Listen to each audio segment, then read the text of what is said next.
Let's spend some time with your CBeebies friends on YouTube.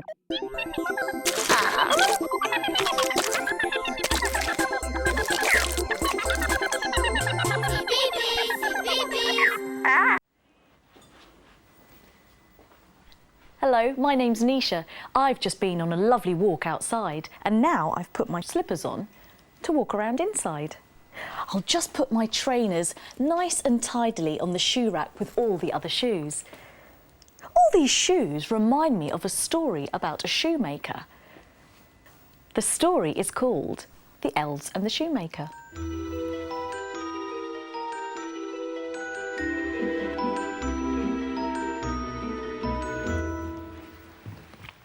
Late one night, a shoemaker sat, cutting his leather with a snip, snip, snap, watched by his wife and watched by his cat.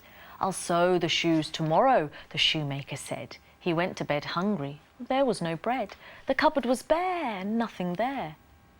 In the morning, when he opened his eyes, there on the bench was a big surprise. Someone had stitched the shoes, but who?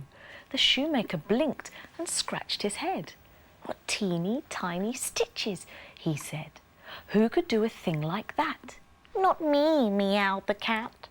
He sold the shoes for a very good price and bought more leather and meat and rice. They had a good supper that night. Then he cut the leather with a snip, snip, snap. "I'm ever so tired," he said to the cat. "I can't stop yawning. I'll stitch these in the morning." In the morning, when he opened his eyes, there on the bench was a bigger surprise. 4 pairs of shoes had been stitched in the night. The shoemaker blinked and scratched his head. "What teeny tiny stitches," he said. "Who could do a thing like that?" "Not me," meowed the cat. Customers came to the shop in queues when they heard about the beautiful shoes. They tried them on and soon they were all gone. And now, with all the money he'd made, the shoemaker went to the market and paid for leather in blue and green and red. He cut the leather with a snip, snip, snap, watched by his wife and watched by his cat. His wife said, "Now we'll see what happens to that." Next morning, when they got out of bed, they found shoes in blue and green and red. "Such teeny tiny stitches," the shoemaker said. From far away, when they heard the news, people came to the shop in queues. "What beautiful shoes!" they cried. "It's hard to choose."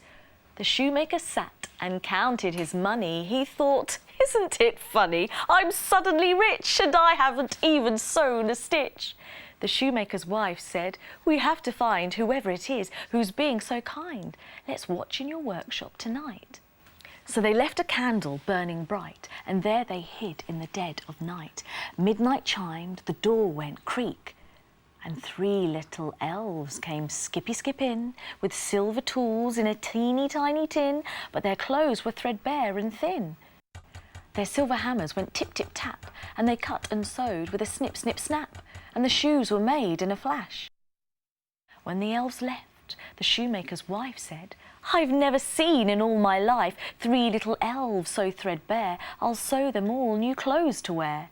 She sewed a tiny dress and tiny jackets and tiny tartan trousers with pockets, and the shoemaker made tiny, beautiful boots. The very next night, they left the clothes there on the bench in 3 neat rows. Then they hid themselves to watch for the elves. When the elves found the suits and the tiny boots, they put them on and danced through the door singing, "Shoes we'll make here no more." The shoemaker and his wife have never seen another elf. The shoemaker stitches his shoes himself, but every day he's grateful for the dinner on his table, and every night to the window he creeps, for he made a promise that still he keeps. "Thank you, elves," he whispers, and then he sleeps. That story was called The Elves and the Shoemaker. I hope you enjoyed it. Thanks for joining me. See you soon. Watch another exciting clip or click below to subscribe for free. And always stay in touch with your favourite CBeebies friends.